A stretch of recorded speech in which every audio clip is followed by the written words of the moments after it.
Leap of Fate podcast fans. Welcome to this week's episode with yours truly, as always, Randy Silver. What is the Leap of Fate?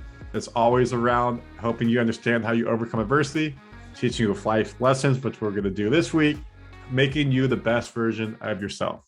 My guest this week, his name is John Piccini. John is known as the AirBnB Data Guy. John, say hi to the fans or wave to the fans. How's it going, everybody? Let me tell you about John, and let me tell you why he's on the podcast. We hear a lot nowadays about residual income, hearing how can I make money when I sleep? There's a lot of ways people can do it nowadays. We've had guests on this podcast talk about e-commerce, so that way people are obviously buying products throughout the sleep. We haven't talked about yet, and it's actually been quite a while since I had my friend Alexio talk about real estate come on, Airbnb. It's something that is very popular for people to do, travel to a spot, buy an Airbnb, rent an Airbnb, and you get the opportunity to stay in a new location, not have to be in a hotel, cook for yourself, all goes with it. What about the opposite side of it? How do you then own those houses or get the opportunity to be the Airbnb-er? So you're letting people stay in the spot that you live. It could be your house, your apartment. How do you get 3, 4, 5 different houses, have them all become Airbnbs? Now you're making residual income off of that. So John is here today to talk about that. So let me give you John's background and how he's the expert to help us in this conversation. In 2017, John sold his $10 million investment portfolio to start Airbnb Arbitrage Business at the age of 24. Within 2 years, he was managing 15 cash flowing Airbnbs in Chicago, Illinois. What was more important, though, was he was able to create a process of sorting through Airbnb data to do it in a very highly profitable way to find properties where he could make the most margin, which means the most profit for him. He now helps teach people the same process and is known as the Airbnb Data Guy. So John is here today to talk everything around how you can get yourself into the Airbnb real estate game, how you can use data to be successful to find the best Airbnb properties, and everything in between to make you successful and hopefully your goal of achieving residual income. So maybe you don't need to work that 9 to 5 anymore. You can live off of what's coming in through Airbnb and other avenues you may have. So with that being said, let's bring John back into the podcast. John, welcome to the Leap of Fate. Thank you. Thanks for having me. I'm happy to be here. So happy to have you. I always ask the guests this before we dive in. Was there anything else you feel like I missed? Anything else the audience should know before we dive into the podcast? Yes. So in 2020, when the whole world shut down, hospitality did really poorly. But I was lucky enough that at the exact same time of everything sort of stopping, I had somebody who wanted to buy my entire portfolio of Airbnbs at that point, which was about 15. And so he purchased all of my contracts and my business. And from that point on, I started to just start doing Airbnb data consulting instead. And so right now I don't have Airbnbs. However, I am working to build up my portfolio again. The first time I did it by renting and managing other people's homes, and now I'm going to be doing it by trying to own the homes themselves. And I'm going to try and make this a long play for the rest of my life. That's the goal. Thank you for the background. So I would say then that started 2020. Let's take it back to like 2018, 2019, 2017, before pre-pandemic. Yeah. And let's talk about it. How did you get into the Airbnb business and start to see, hey, this is something that I could, create money for myself off of? So it all started with an extra room that I had in my apartment. My brother had moved out and I just had this extra room. I had heard about Airbnb, knew nothing about it, literally just downloaded the app and I'm like, I'm going to give it a shot. And I was living in the house while other people were also going to be living in the room. And I actually did it so wrong the very first time, like set it up so poorly that the first 2 weeks I had to move back in with my parents because I didn't want to get a bad review. So I ended up like renting out the entire home. I couldn't stay there. But anyways, I realized within that summer that I was actually making more than my rent. And I thought it was super cool. I'm like, this is pretty crazy. Like wasn't expecting that to happen. Right. And so what I started to do was actually start reading articles, learn about other people's experiences. And then probably the biggest breakthrough was when I came across this website called AirDNA that has all of the data for every Airbnb that exists in the entire world. So they track every single Airbnb. Wow. Yeah. And so essentially you can like just see how much revenue is being made from an Airbnb, right? It's kind of crazy. It's almost like if you could look and see how much a Subway was making, right? Like, or McDonald's, and like know how much everyone was making, but you can do that with the Airbnbs. And so when I started to do that and look into the data, I realized that there was people making like crazy amounts of money. And that there were some people that had like 60 listings, and I came across this one guy around Yosemite in California, and he was managing like 60 different places, and all of them were making over 100,000 a year. And it just kind of like blew my mind. I was like, I couldn't even believe that that was an actual business. And so from there, that's when I started taking it more seriously, but I was also an investor at that time period. And I started doing like a ton of research, and opened up my first home in Michigan, actually right in Detroit. So I'm from Canada. I crossed the river and opened up a place in Detroit. And then I opened up another place in Grosse Pointe, which is like the suburb of Detroit. And so that's how I got my first two, which both ended up completely failing, by the way. Oh, wow. Yeah, so lost a bunch of money on those homes, but I didn't understand the data process that I know now. And at the time, I had no idea that they were going to lose me money, right? But now knowing what I know, I would have never ever gone into those homes in the first place. However, from there, with the lessons that I learned and the everything that I kind of picked up, and just like keep researching and kept getting better at the understanding the data, I ended up raising money, roughly around 250,000, and going to Chicago to open up more homes. And when I got to Chicago, within the first 8 days, I was able to find 4 homes that all cash flowed, right? And I got those ones set up, and then over the next 2 years, I opened up more homes as I continued to go. But yeah, that's like the quick start to finish, I guess you could say. So that makes sense. Let's take a step B, C, and D to help really give some information to the audience out there. When you say open up homes, what does that mean? Did you buy? Did you rent? And what does it take to actually open up a home in terms of getting it ready for Airbnb? Okay, so I did what is referred to as rental arbitrage, where you rent somebody's house and then you turn it into an Airbnb and rent it out, on a day-to-day basis. You'll obviously let the landlord know you're going to be doing this, and then you just go and set it up, you furnish it, and then you rent it out to people on Airbnb. The idea is that you want to make more money than what you're paying in rent and expenses, right? Yep. Pretty straightforward concept. So that was the way that I got started. And then from there, I ended up transitioning into management. So I found other people who had a home that would be great for Airbnb. I got them to furnish it, and then I took care of everything, and then just took a cut for managing the home for them, right? So those were the two methods that I did. The third method is that you could do is actually purchasing, right? Yep. Now I want to explain a little bit more into like the risks and rewards of each one of these, if that's okay. Just because I feel like a lot of times it's not explained, and people just like think rental arbitrage is the best thing in the world, or management is the best thing in the world. So can I ask you one question before you dive into those three? Did the person that you were renting the home from, when you did the first scenario, were they taking a cut from you, or was it all straight from you? You paid him rent and then you took money from the Airbnb, or did he take a percentage off of what you made off of re-renting it out?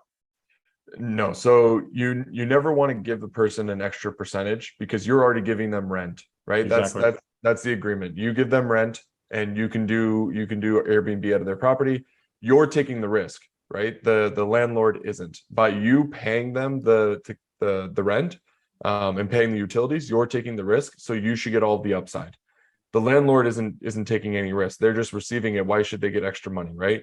If a landlord ever says like, hey, give me like 10% of your revenue, you just go on to another home, because there's so many other options, right? That's pretty much the way that I look at it. So that's great info. So now we can dive into the 3 different scenarios. So please take it away. Yeah. So rental arbitrage is the one where you, as the Airbnb entrepreneur, is going to be taking on the most risk, right? Because you have to pay for the furniture, you have to pay for the utilities, you have to pay for the rent, everything I just mentioned, right? You are taking all that on. And as an example, each one of my homes on average was about $70,000 a year in expenses, right? So like I needed to cover $70,000. So there's a ton of money there, and I'm taking a ton of risk. Now, the idea is that you want to be making $100,000 a year. So you're walking away with $30,000 of profit from your home, right? Like that's the goal. However, on top of that, you also have to pay for the furniture to furnish the entire home, and generally like a deposit for the house too. So for me, I focus on 4 bedrooms, and that would cost me roughly about $20,000 between the furniture, all the stuff to get it up, and like the labor to get it up and running, the deposit, first month's rent. It all costs about $20,000. So I had to have $20,000 in my hand to be able to put out into the Airbnb to get it even off the ground and get started. So like rental arbitrage sounds great when you just think, oh, I have $70,000 of expenses and I'm making 100,000. But like the reality is that you're taking on a huge liability when you have and like there's no assets with rental arbitrage. Furniture is not an asset and a lease is not an asset. And then you're also you're taking on all the risk, and you have to put up a bunch of money to get started, right? Yep. So the combination of those two makes it what I would refer to as like the worst of the 3 options. Okay. Got it. And that, right, before we move into option number 2, I do have 2 questions for you. So please continue this one to make sure. Yeah. No. What are the questions? That's perfect. So let's just hypothetically say you put $70,000 down for the year. You make 100,000 based off of the rental arbitrage. Are you paying taxes on that net of 30,000? Because then fair enough, you're not actually profiting. Your take home is not 30,000. And then 2, with the liability and risk, whatever happens, if something happens with the people renting out the Airbnb, they come to you. They're not actually coming to the person owning it. So then all their risk incurring is on you, correct? For the most part, yeah. So I'll answer the first one. So the first one is paying taxes. Yes, you're going to have to pay taxes just like any other business. When you're making a profit, you're paying taxes, right? The nice thing is that there are a ton of write-offs in this business. Like almost every single expense of that 70,000 is a write-off. And so like whatever taxes you have to pay on the 30,000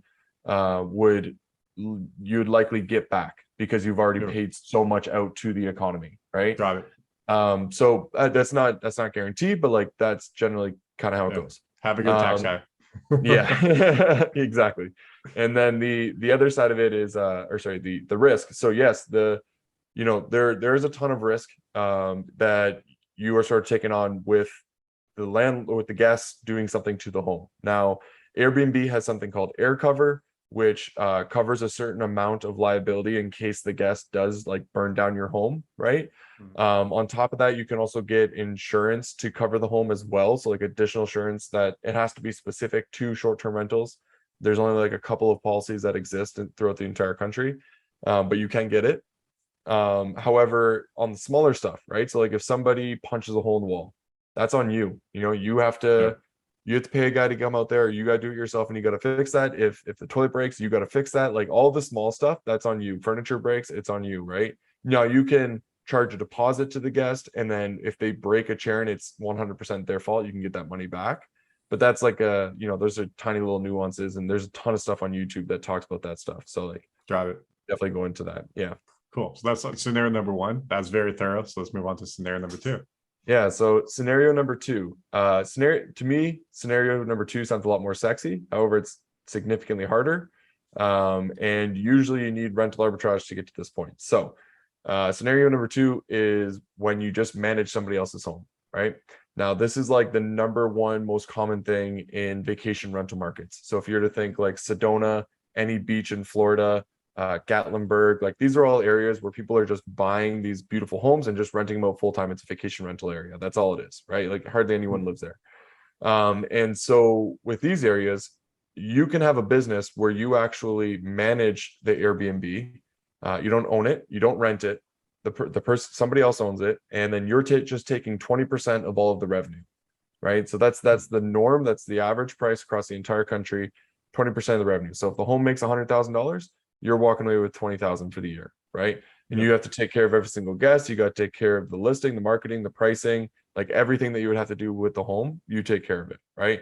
Now, the reason why I say this one sounds so sexy is because you don't have to pay any money. Like you don't have to put anything into the furniture. So you have $0 up front, right? And you also can't really lose any money. If the home makes a $10,000 in 1 year, or sorry, $10,000 in 1 month, or $1,000 in 1 month, you're still walking away with 20% of that, right?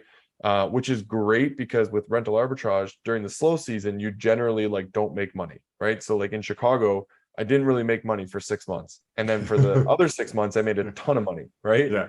And it's just kind of how it goes. And so there's no money up front, no risk either, because you're not taking on any liability. You're not paying for the rent or the utilities. It's all covered by the landlord. And you're just simply managing it. Right now, when you hear that in comparison to rental arbitrage, people are like, why would I ever do rental arbitrage? Right? Like there's such a huge difference. But the reality is that to get somebody who owns a home to trust you to manage their home, right? To do what is needed to actually make it work is such a huge like without the experience, it's almost impossible to make that sale. That's not, I mean, it's not impossible, it's just almost impossible, right? And so what rental arbitrage allows you to do is show proof. You're like, look at these homes that I have, look how well I'm doing, I know what I'm doing, let me pull your home into my business, let me pull it into my systems, and I'll take care of it and run it really well, right? So generally, like the way that I see it working is that people start off with rental arbitrage and then they get into managing homes. And that's exactly what happened to me.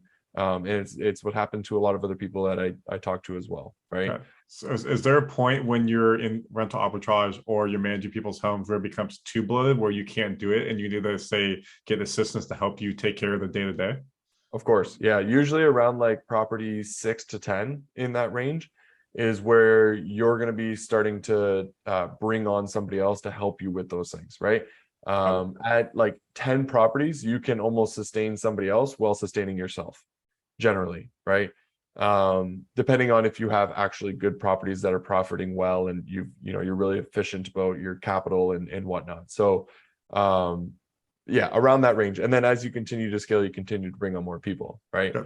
Is there a profit percentage that, like you said, that 20% take home is per month is what you make? Is there a percentage that people should be trying to expect to take overall? Like I should be making a net 40% off of my operating cost for the year or something of that number. Yeah. So it's for management contracts, it's roughly going to be about 20% or sorry, 30%. You want to be around 30%. So like, if you made $10,000 in management fees, you're taking 3,000 of that, you're keeping 3,000 of that, right? And you want to try and get that as high as you can possibly get it. You can get it between like 50 and 30, like in that range, because there's not it all just depends on your systems, how well you have those in place, right? So yeah, there's that. And if you're growing, you generally have more expenses because you're putting more time and effort into sales and whatnot, and it causes more things. So it all just depends on where you are at with the business when it comes to manage profit margins. Awesome. So that's the first two scenarios. Then we got scenario number three, which is, of course, the one that probably people want to say is the king on the castle, is owning the spot because all you. So please talk about that.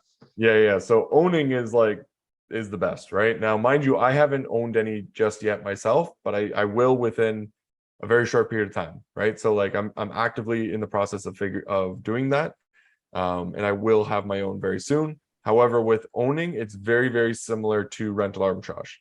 However, you actually own the property, which is a huge difference because now you have the asset. Yeah. Right. So everything's the same. You've got to buy for furniture. You're taking on the liability of the mortgage instead of the rent. You're taking on the utilities. All of those things are the same. The main difference, obviously, is actually acquiring that property. So you have to have the ability to get a mortgage and the down payment, right? On top of that, you also have to have the ability to get the furniture.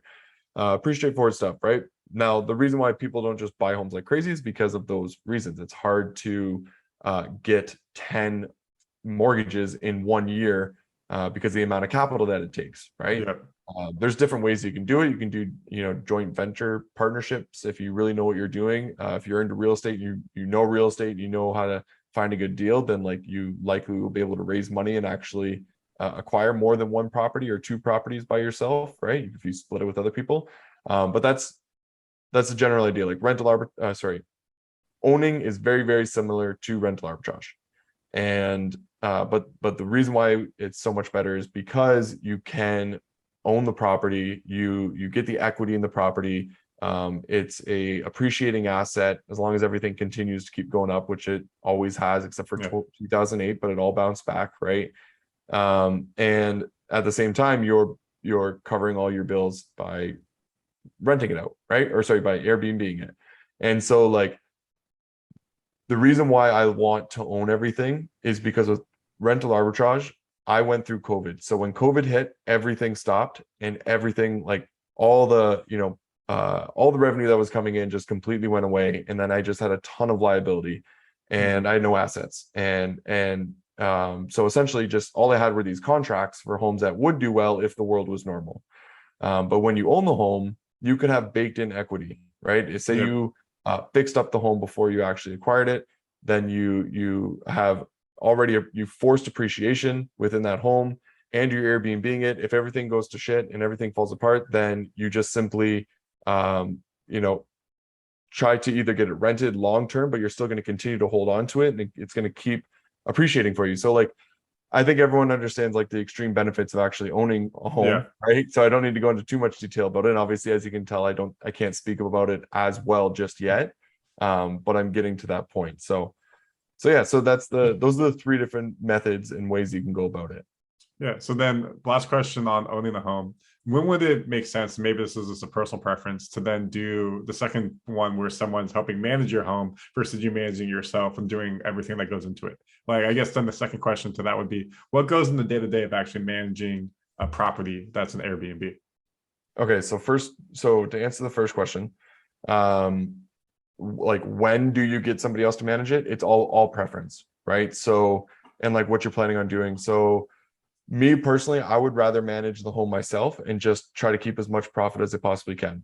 When I get to like a certain number, maybe then I'll bring on somebody else and pay them to take care of all of it, right? Which I'll likely have to do around the 6 to 10 mark, like we already mentioned.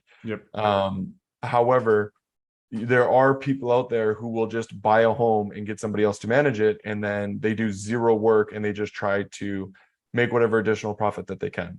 Now, the reason why I don't like this option is because it's extremely difficult to actually turn a profit in your Airbnb after expenses, right? And especially if you're giving away 20% of your profit to somebody to take care of it, your margins are like almost nothing. Like I've stared at so many listings, I've ran the numbers on so many homes, and if you add in that management fee, you're losing almost all of your profit. So if you're okay with having no cash flow from the property, but you're also doing no work, then you can have somebody else manage it and you're generally good. Now, that does not mean that there's no way that you can cash flow and have somebody else take care of it. You definitely can, right?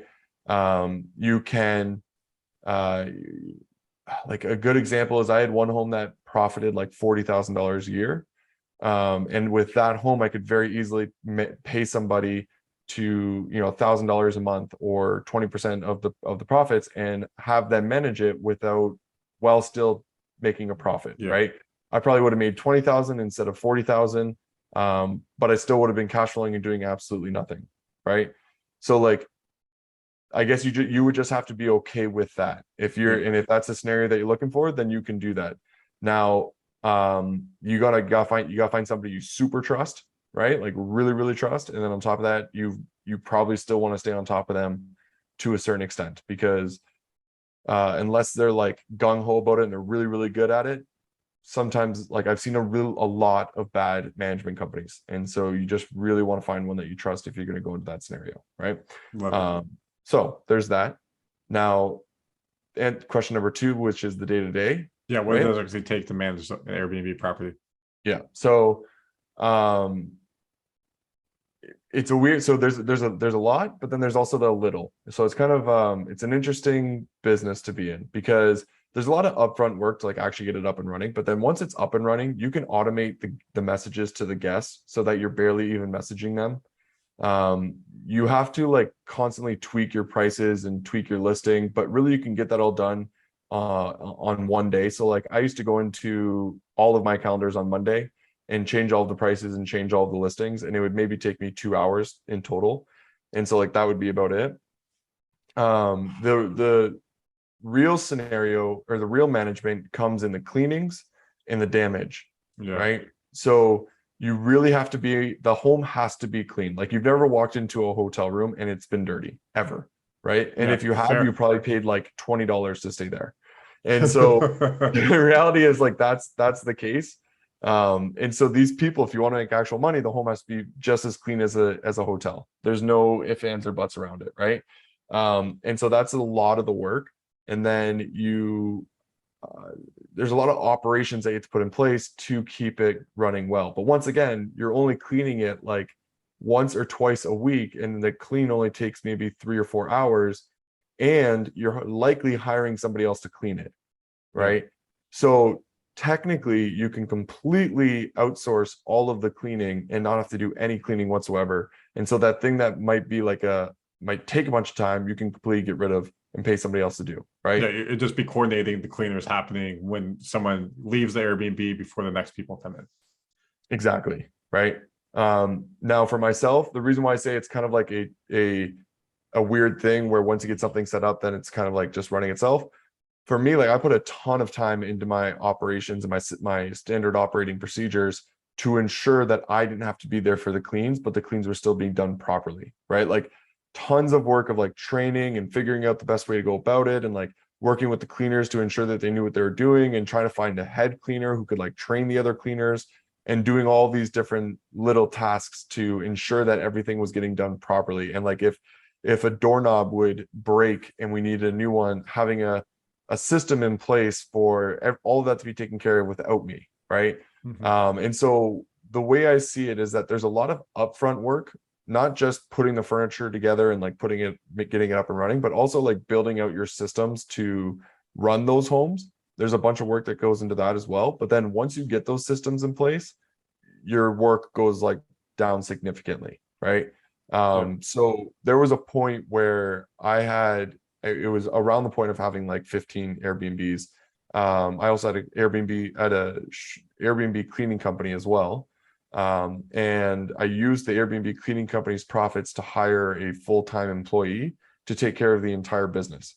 And so she was running everything, messaging all of the guests, taking care of all of the cleaners, taking care of like everything. And I was just overseeing her for all of that. And at that point, I wasn't doing much. Like I really wasn't. I was just ensuring that everything was going the way it was supposed to go, right? And so yeah, like that's kind of what the day-to-day could look like. It's a lot of like figuring out the systems to ensure that everything is running well. Yep. And that's kind of where you're making that passive income at that point is, hey, I'm just kind of overseeing and not doing day to day. Last question, then we'll kind of move to the data part is when you say systems, because that word's been said by you a lot, is there actually some type of like tool, or is it just like, hey, just making sure you have a Google sheet, knowing each house, what is needed, or was there something you utilized to be organized and successful? I used a lot of Google Sheets. So there's no handbook out there for Airbnb. There really should be, but the issue is that every market's a little bit different and every house is a little bit different. So I used a lot of Google Sheets for like guest communication, like how to respond to a guest. Ton of different scenarios, wrote out all the scenarios and gave it to my person so that they always knew what to do, right? Stuff like that. So I use a lot of Google Sheets for checklists of like putting together a property, cleaning a property, and you just kind of bundle them all together. Like Google Sheets, Google Docs, all of that is so it's a lifesaver. Yeah, it's so convenient. It works so well, especially for that. And so that's what I had to do. So there's nothing out there that exists, unfortunately. But yeah. Got it. Well, then what does exist though is the Airbnb data expert, which is you, which is what you've been able to create with. So to take it to the second half of the interview with the last 10 minutes, talk about how you're able to start looking at data and then make smart purchases and where to go with Airbnbs. And then on top of that, what are some top markets and some tips out there that you could provide the audience, which again, you can find on his YouTube channel and other assets he'll talk about as well. Yeah, perfect. So, this is where like I sort of shined. I did my best work was within the data, which is something that I never would have thought would have happened because I'm not a data person. I actually have no background in data whatsoever. I did do investments in the past, right? Which made me very analytical. And I guess I really like to follow the money, like follow the numbers and have proof in what's actually possible. And when I saw the data, it gave me proof, right? And so with the data, there's tons of data out there, right? And everything that we've just been talking about is like how to manage an Airbnb, the different types of way that you can run an Airbnb. All of this is great, but none of it matters if you have an Airbnb that won't profit.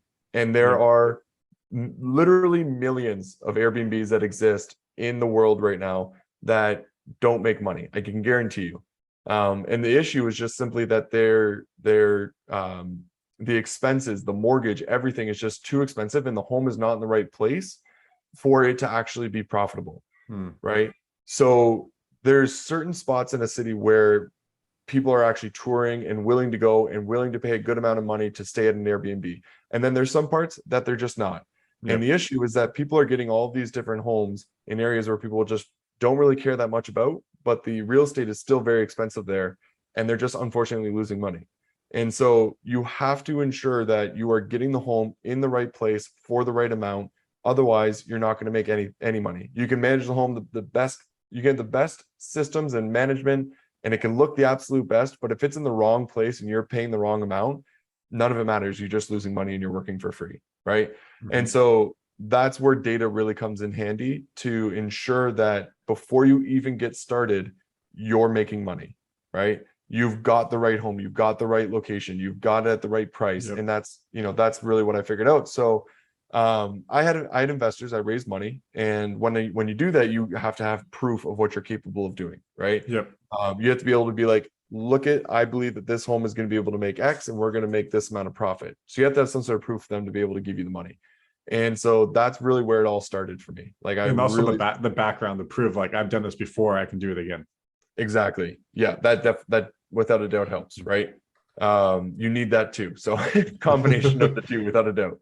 But yeah, so the data. So AirDNA is this one of the sites that exists out there. It's one of the biggest ones. And it is a site that tracks every single Airbnb that exists in the world. I know I've already mentioned that in the podcast, but I just want to mention it again, right?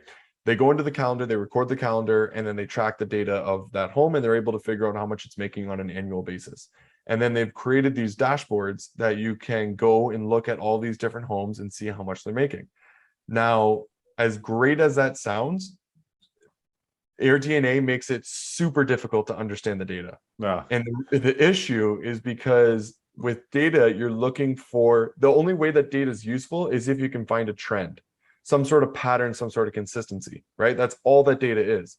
It's the Burger King logic. So McDonald's spends millions of dollars to figure out what corner to be on, and Burger King opens up across the street, right? And so data, that's essentially data. You're the Burger King looking for all the successful McDonald's, and you want to replicate exactly what they're doing and open up across the street, right?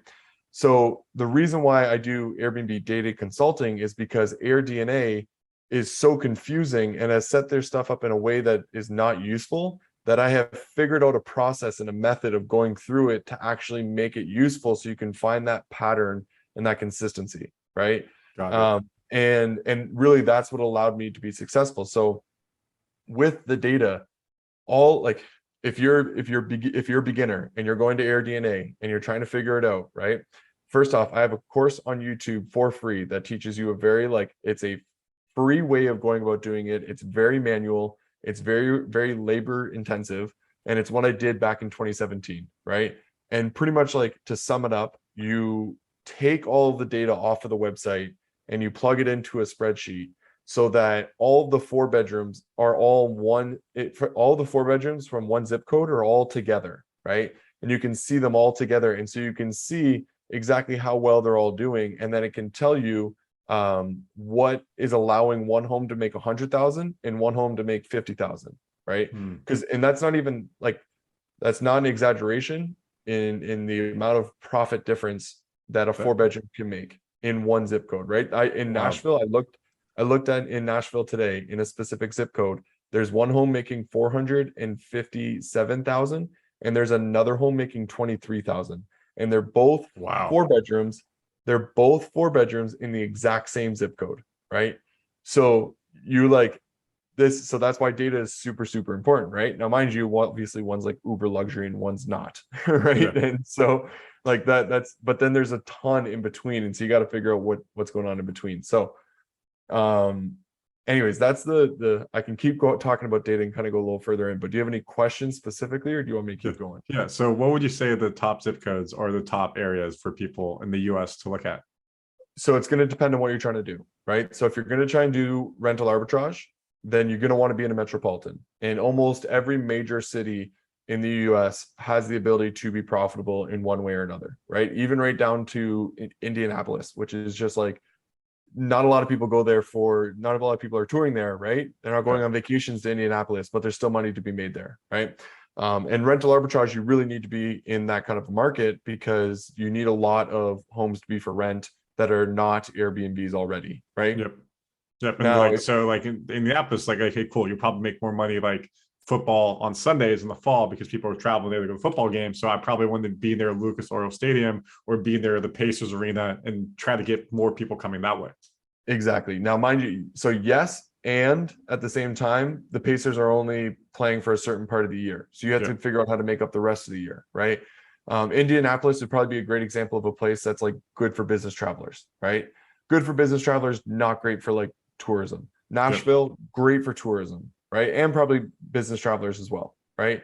And so you can have like a variety of different sizes of homes because it allows for that, right? So if you're doing rental arbitrage, that's generally the case. Honestly, like the best way to go about it is just like think of the best places that you could be. Think of the biggest cities. So Chicago, Austin, Nashville. If you want to get deals on rent, you go Indianapolis, Cleveland.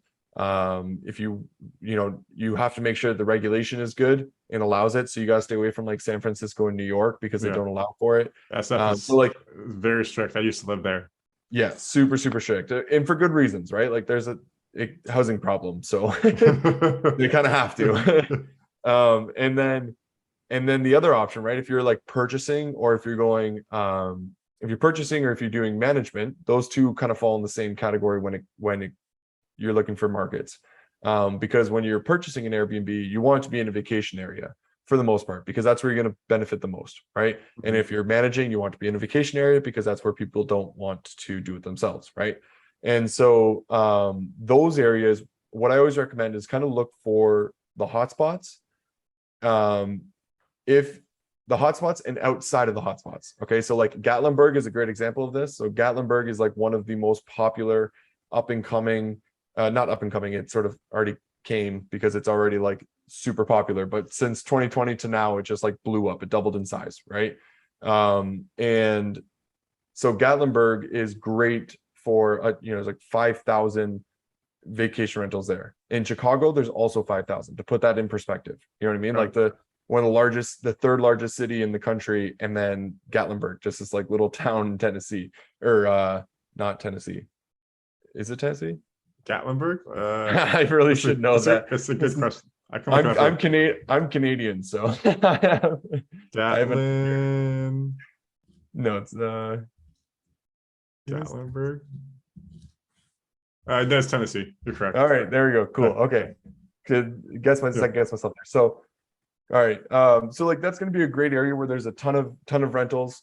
Like I live in San Diego, Scottsdale, Arizona. Massive. People go there all the time. Airbnbs, I know, are super popular out there. So the issue with a place like Scottsburg and Gatlinburg is that they have already peaked, right? So like everyone's already figured them out. Everyone's already drove all the money in there and drove up the price of the real estate. And so it's really hard to find a good deal there, right? And so what I say, where the deals are, and this is, true for real estate forever, is to go to the submarkets where like all of the overflow of Scottsdale, where are they all going? The people that can't afford to go to Scottsdale anymore, but still want to be in the same general area. Where are they going? Well, they're going to Phoenix, right? And they're going to Glendale, and they're going to Lake Mesa, and those are all the little towns or cities around Scottsdale, right? Yep. And then the same is true for Gatlinburg. They're going to Pigeon Forge or Sevierville.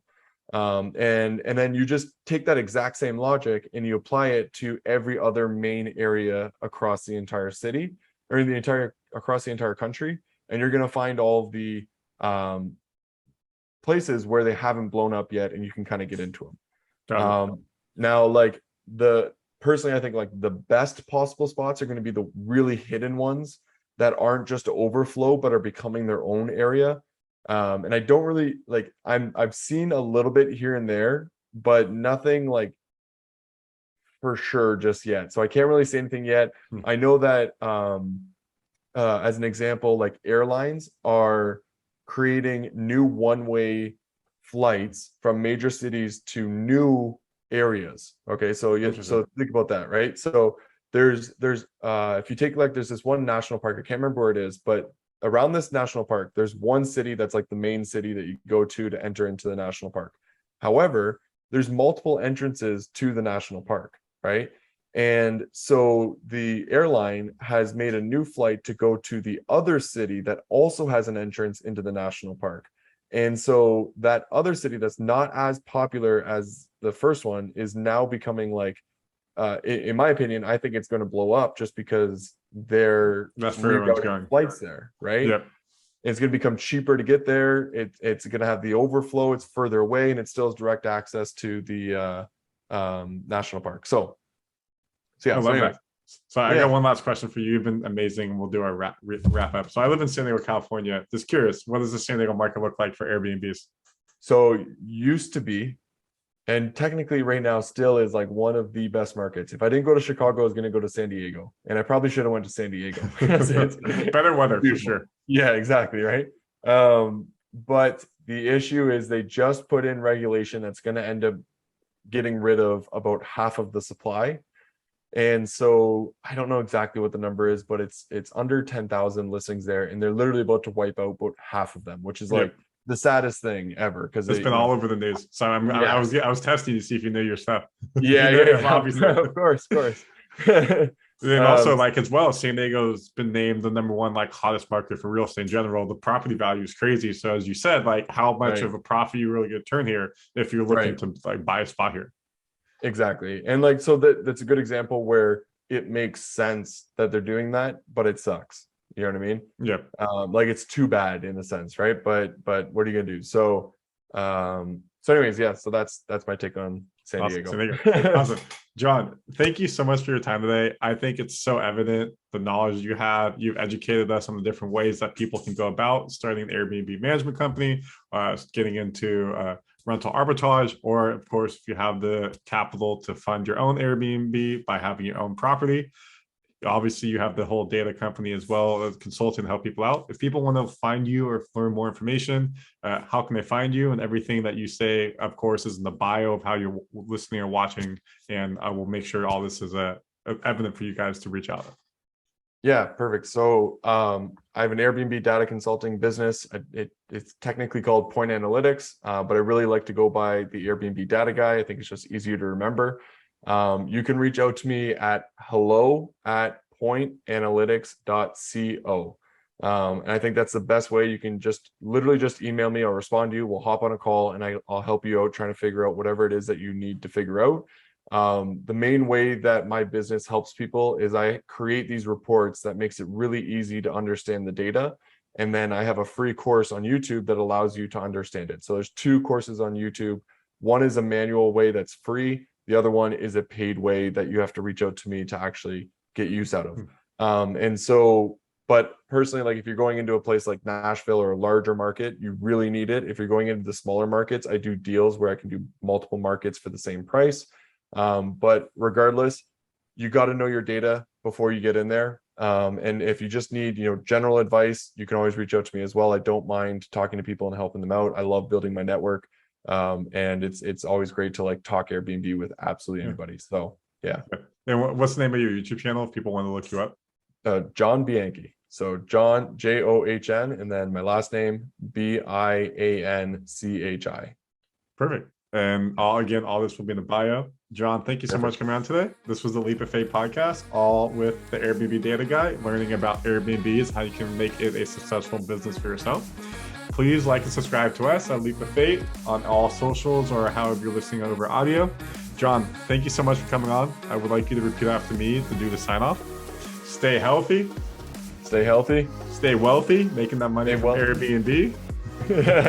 Stay wealthy. And most importantly, happy week, fans. Happy week, fans. Deuces. Deuces.